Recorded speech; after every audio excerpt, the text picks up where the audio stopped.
Saudara-saudari yang dikasihi Tuhan, perayaan Natal di ambang pintu. Panitia Natal pasti sudah mulai sibuk bekerja. Anggaran pasti sudah dicairkan kepada seksi-seksi yang terlibat di dalam panitia Natal. Banyak orang mempersiapkan pakaian Natal, dekorasi Natal, kado dan parsel Natal, kue Natal, kor Natal, dan lain-lain. Tempat perbelanjaan ramai pengunjung dengan tawaran diskon yang lumayan menggiurkan. Puji Tuhan bahwa paroki-paroki menyelenggarakan aneka kegiatan rohani seperti rekoleksi dan penerimaan sakramen tobat. Kendati barangkali peserta atau peminatnya jauh lebih sedikit daripada pengunjung mal-mal dan tempat perbelanjaan. Berbeda dengan persiapan yang kita buat, Bunda Maria yang sedang mengandung Yesus mengunjungi Elizabeth. Maria dan Elizabeth adalah dua perempuan yang tidak pernah dipandang akan menjadi pembawa perubahan bagi dunia.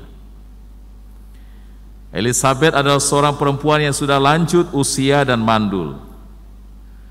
Sementara Maria adalah seorang wanita sederhana dari sebuah desa yang jauh dari pusat kota dan kekuasaan.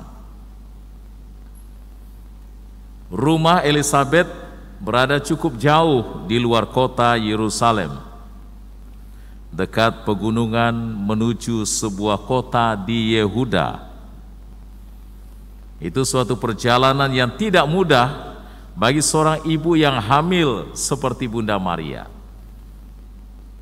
Namun betapapun jauh dan sulitnya perjalanan itu, Maria tidak mundur.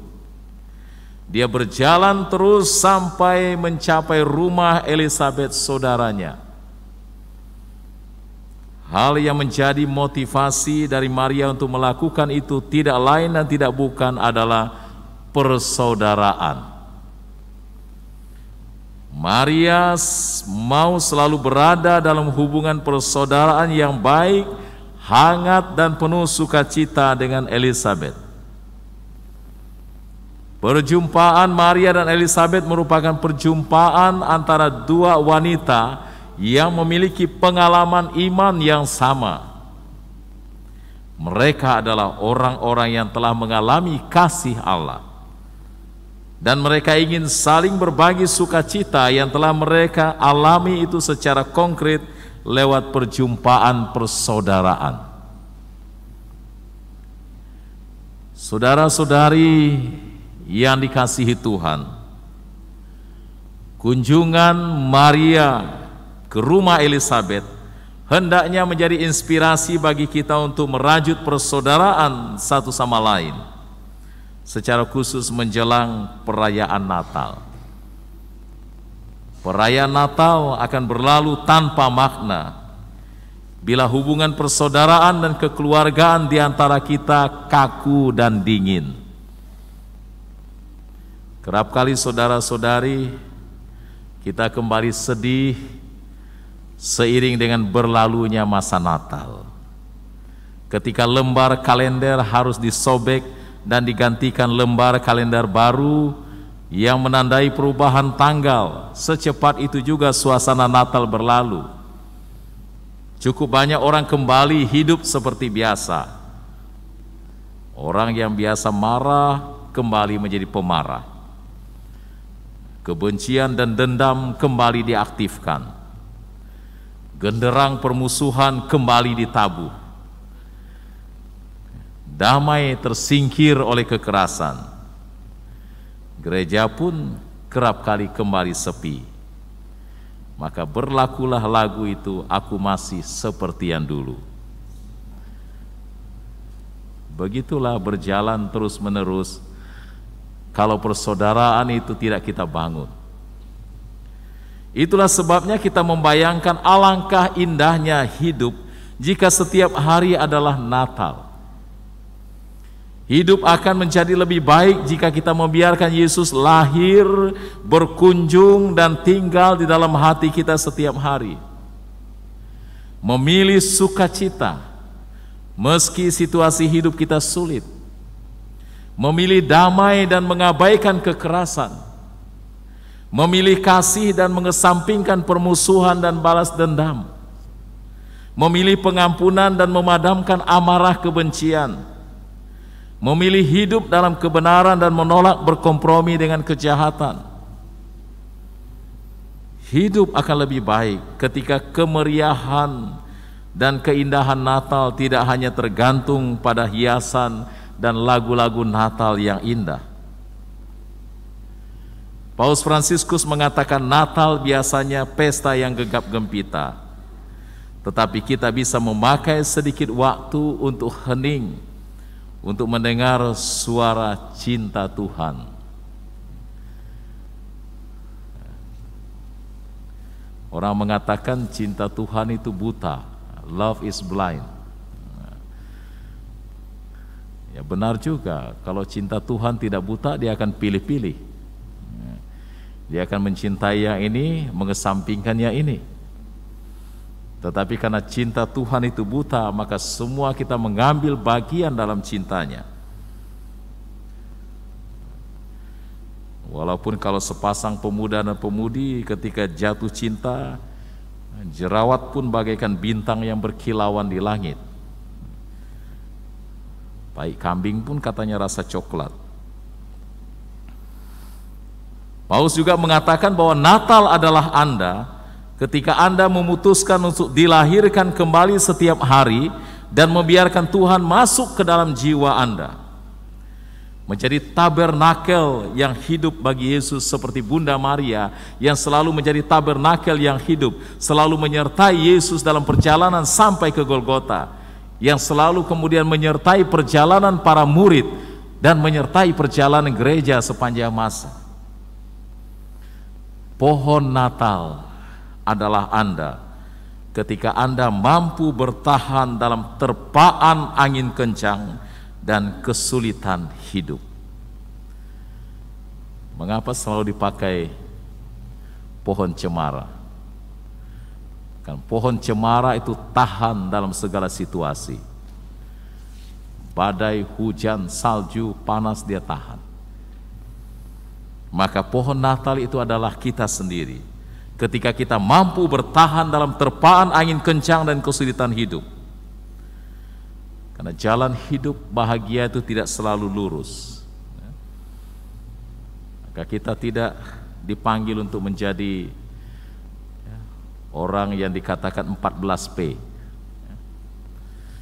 14P atau pergi pagi, pulang petang, penghasilan pas-pasan, pantat pinggang pegal-pegal, pala pusing-pusing. Kita menjadi pohon Natal ketika kita bertahan dalam terpaan badai hidup. Dekorasi Natal adalah Anda ketika kebajikan Anda adalah warna-warni yang menghiasi hidup Anda. Lonceng Natal adalah Anda ketika Anda menelpon, berkomunikasi dengan kasih. Anda juga merupakan cahaya Natal saat Anda menerangi hidup Anda dan hidup orang lain dengan kebaikan, kesabaran, sukacita, dan kemurahan hati.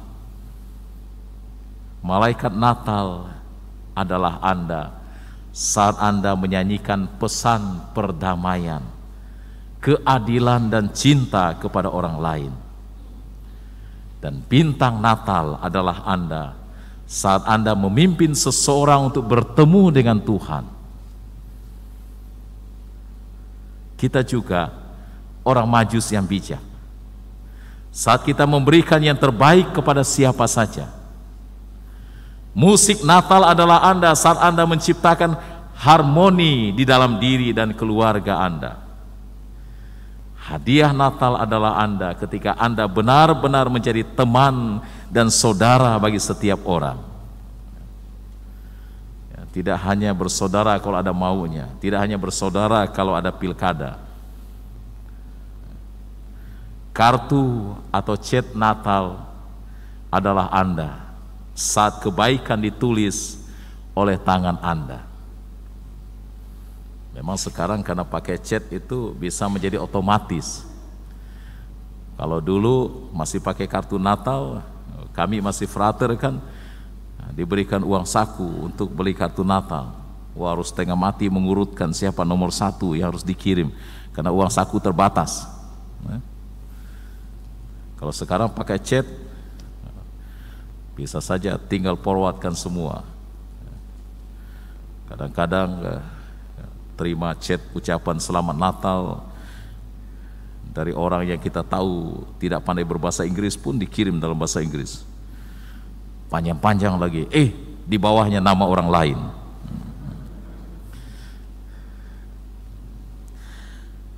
Salam Natal adalah Anda saat Anda memaafkan dan membangun kembali damai, bahkan ketika Anda menderita.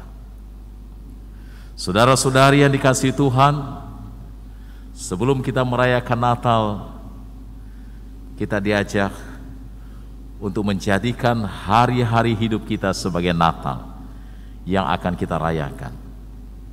Kisahkanlah Yesus yang lahir dalam hati Anda.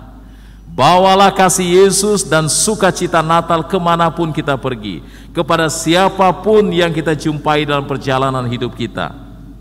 Itu kado paling berharga yang dapat kita berikan kepada sesama, sebagaimana yang dilakukan oleh Maria ketika mengunjungi Elizabeth. Natal adalah kelahiran Yesus dalam hati kita. Meski nanti hari Natal akan berlalu, pintu kandang hati kita akan terus terbuka.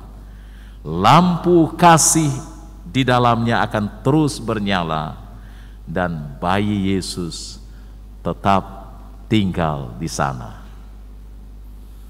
Amin.